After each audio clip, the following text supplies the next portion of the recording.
សម្រាប់វីដេអូនេះខ្ញុំនឹងបង្ហាញពីដំណោះស្រាយបញ្ហាលុបលេខទូរស័ព្ទនៅក្នុង account Facebook អត់បានមិនថាជាលេខទូរស័ព្ទចាស់ដែលយើងឈប់ប្រើហើយឬក៏ជាលេខរបស់អ្នកផ្សេងដែលជាប់នៅលើ account Facebook របស់យើងទេបើសិនជាបងប្អូនព្យាយាមលុបហើយលុបទៀតនៅតែអត់បានបងប្អូនអាចមើលវីដេអូមួយនេះប៉ុន្តែមុននឹងខ្ញុំបង្ហាញបន្តសម្រាប់បងប្អូនយើងដែលថ្មីសូមកុំភ្លេចជួយចុចពាក្យជាវឬក៏ Subscribe Channel របស់ខ្ញុំម្នាក់មួយផងអូខេតោះអញ្ចឹងយើងមកដឹងពីរបៀបលុបឲ្យដាច់ទាំងអស់គ្នាអូខេឥឡូវយើងចូលបើក app Facebook មកបន្ទាប់មកទៀតយើងចុចសញ្ញាត្រេ3នៅខាងលើ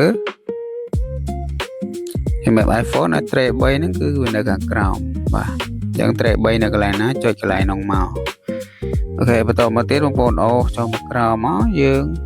យកពាក្យថា Setting and Privacy ឬក៏ការកំណត់និងឯកជនភាពហើយបងប្អូនយក setting ឬក៏ការកំណត់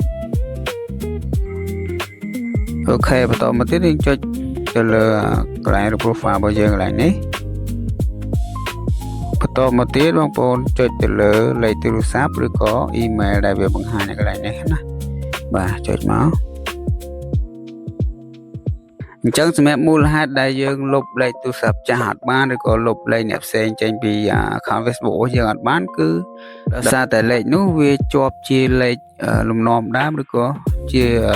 លេខគោលនៅក្នុង account Facebook របស់យើងអញ្ចឹងបន្ទាប់ពីយើង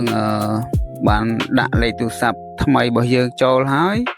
យើងត្រូវជ្រើសរើសលេខថ្មីរបស់យើងគឺជាលេខលំនាំដើមឬក៏លេខទូរស័ព្ទគោលប្រចាំនៅក្នុង account Facebook របស់យើងបាទ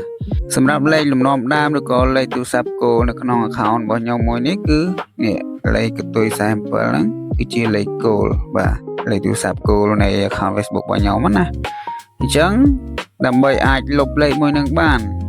ខ្ញុំត្រូវកំណត់លេខថ្មីរបស់ខ្ញុំខាងក្រោមនេះធ្វើជាលេខគោលឬក៏លេខលំនាំដើមប្រចាំ account Facebook របស់ខ្ញុំមួយនឹងបាទអញ្ចឹងខ្ញុំគ្រាន់តែចុច tick នៅកន្លែងហ្នឹងមកបាទចុចដៅចំណុចហ្នឹងមួយតែប៉ុណ្ណឹងគឺជាការស្រេចហើយយើងចុចថយមួយសិនមកបាទយើងថយមួយហើយយើងចុចចូលកន្លែងលេខទូរស័ព្ទរបស់យើងកន្លែងហ្នឹងវិញមក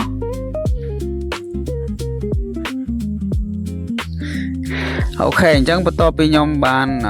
កំណត់លេខទូរស័ព្ទថ្មីមួយនេះគឺជាលេខគោលឬក៏លេខលំនាំដើមរួចហើយលេខមួយហ្នឹងគឺវាលោតនៅខាងលើនេះតែម្ដងបាទដំបូងវានៅខាងក្រោមណាឥឡូវវាលោតនៅខាងលើអញ្ចឹងបានន័យថា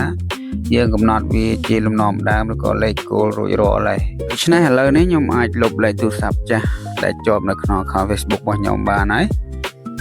អញ្ចឹងដើម្បីលុបលេខចាស់របស់ខ្ញុំគឺខ្ញុំត្រូវចុចចូលកន្លែងពាក្យថាបញ្ចូលឬកែសម្រួលព័ត៌មានទំនាក់ទំនងកន្លែងអក្សរពណ៌ខៀវៗនេះបាទយើងចុចកន្លែងអក្សរពណ៌ខៀវហ្នឹងមកបាទបន្តមកទៀតយើងចុចទៅលើលេខទូរស័ព្ទដែលយើងចង់លុបហ្នឹងមកបាទនេះគឺជាលេខចាស់របស់ខ្ញុំអញ្ចឹងខ្ញុំគ្រាន់តែចុចទៅលើលេខមួយហ្នឹងទៅហើយចុចទៅលើពាក្យថាលុបលេខទូរស័ព្ទចល័ត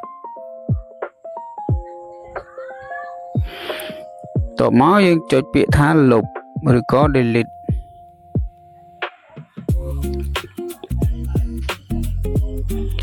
អូខេគេដាក់ថាបានលុបលេខទូរស័ព្ទចល័តអញ្ចឹងបងប្អូនឃើញណាគឺខ្ញុំលុបលេខទូរស័ព្ទចាស់របស់ខ្ញុំបានយ៉ាងងាយតែម្ដងបាទអូខេអញ្ចឹងសម្រាប់វីដេអូរបស់ខ្ញុំថ្ងៃនេះគឺមានប៉ុណ្ណឹង